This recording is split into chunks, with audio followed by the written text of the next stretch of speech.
Mass Effect Andromeda is like mediocre chain restaurant pizza. It's not what I want, but it's still pretty good. At the same time, it's the kind of thing some people would never touch, and if you're that way with games, only looking for the top quality experiences, yeah, Andromeda's not that. But it is an iteration on the formula of the first Mass Effect game, which I happen to adore. It's my favorite in the series, in fact. That alone had me intrigued to play Andromeda despite the mediocre to downright bad reviews it earned at launch. Thankfully, I'm not looking back at that janky, bugged out mess of a game. I'm talking about Mass Effect Andromeda as it exists now. Early issues won't factor into my thoughts at all. It sounds like the game got rightfully savaged by critics and fans alike for those problems, and fair enough. That's reflected in its current cheap as dirt price, which a patient player like me appreciates. As I touched on, if you've got limited time for games and just want the best, look elsewhere. Otherwise, there might be something for you here despite what you've heard.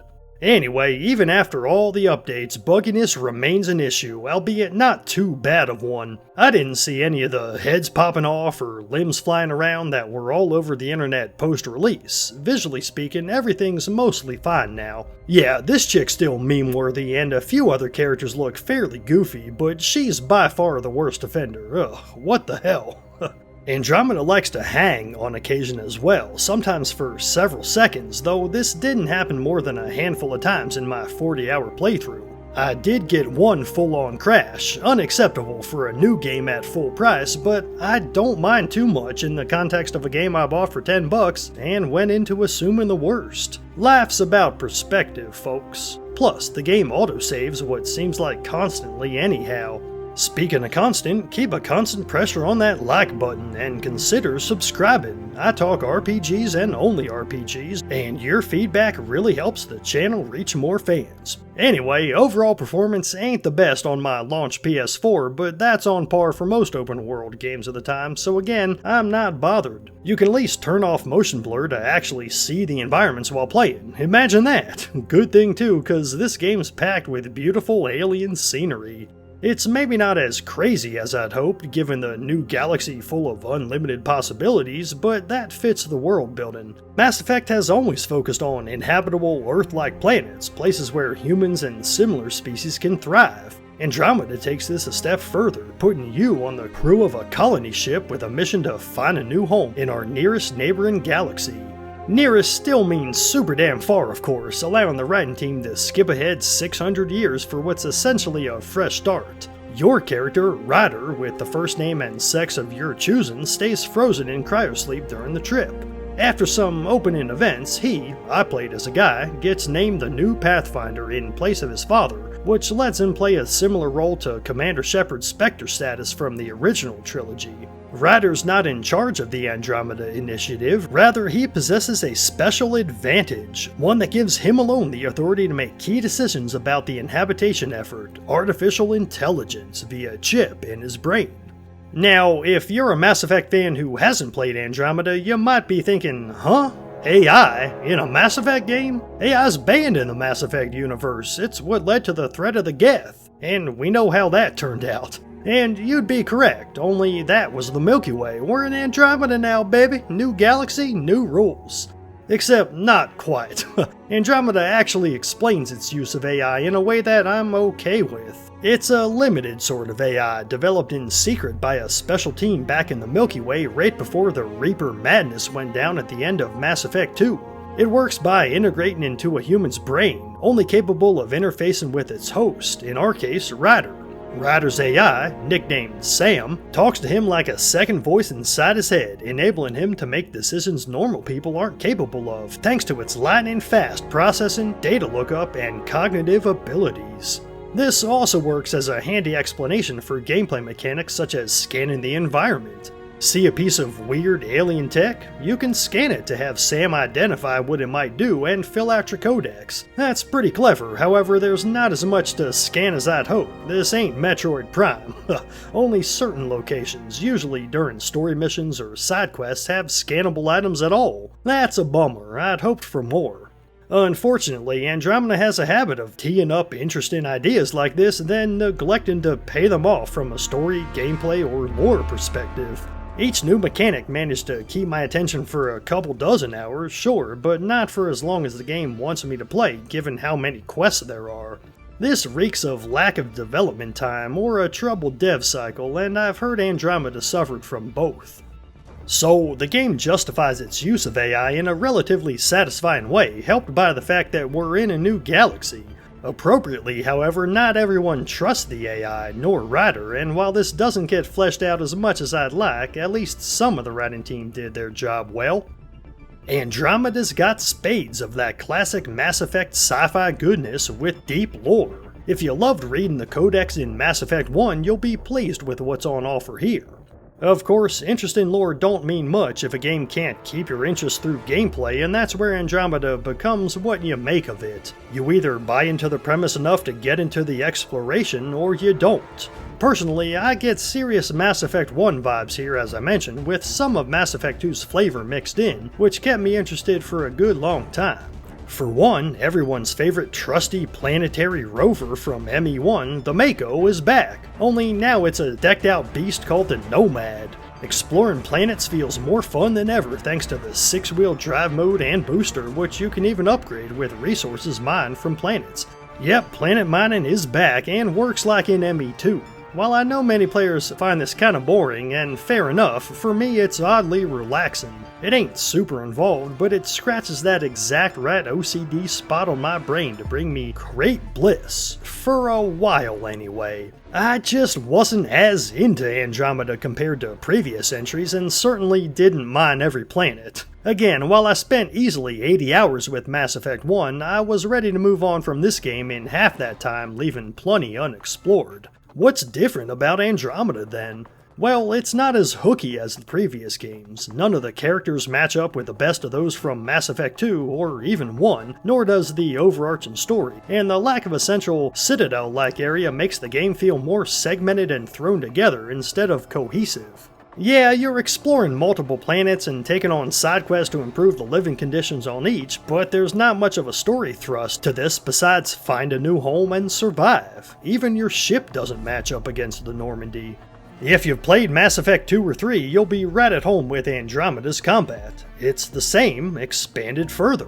What was a solid system has become a damn fun, tight experience. I'm no first-person combat expert, but this is as good as I could hope for from an action RPG. Unlike the previous games, I chose not to use any biotic powers at all, instead opting for a more personal approach. See, there's a skill straight out of Borderlands that lets you turn invisible for a while, sneak around enemies, and deal extra damage once it deactivates, a strategy that's right up my alley. I like shooters, but I like not having to aim precisely even more, especially on console. I pumped up this skill and a few others to maximize my damage potential and did the same for my teammates. That's good since enemy density is closer to ME1 despite combat otherwise feeling like ME3.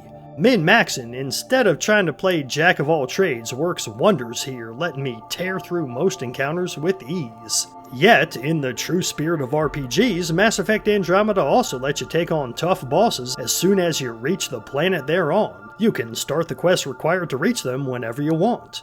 These missions don't seem special at first, but they often play out like multi-part episodes of a schlocky B-movie where a ragtag team must stop some gigantic, over-the-top eldritch monstrosity. I got my ass handed to me as early as the second planet by accidentally stumbling upon one of these. It wasn't until way later, after I'd crafted some custom guns, that I felt strong enough to take these guys on. Yep, there's equipment research and development, aka crafting, a mechanic I could usually do without in my RPGs. On the other hand, Andromeda is generous enough to let you unlock awfully powerful options after a reasonable amount of exploration and resource gathering while offering unique and truly useful weapon mods too. I opted for a tricked out assault rifle with heat-seeking plasma shots to further reduce the need to aim. Since the worthwhile stuff like this requires lots of Element Zero and other rare materials, most of which can only be found on foot, this system punishes, or at least handicaps, players who don't like to explore. But if for some reason you plan to rush through the main story without exploring, I wouldn't recommend Andromeda in the first place. You've got to be into the progression system and combat enough to keep going, cause the character writing and overall story almost uniformly underwhelm. We're a ways into this video and I've been putting off talking about the non-player cast for a reason. They're forgettable. You get the same old alien species, with the exception of the new Angara, only now characters have less personality and a lot more of that vibe-killing Marvel movie humor thrown into their dialogue for no good reason. Let's see, when was this released again? 2017? Yeah, that checks out. It's not too bad overall, but nonetheless marks a shift away from the original trilogy's relatively grounded and serious tone.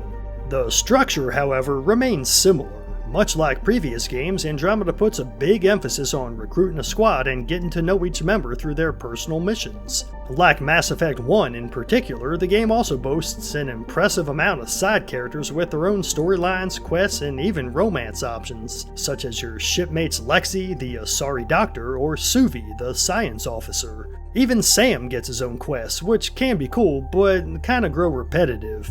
As far as your main crew goes, Drax, the new Krogan, who couldn't be less interesting. Vetra's the new Turian, who I kept in my party cause Turians are cool. She proved useful in battle besides.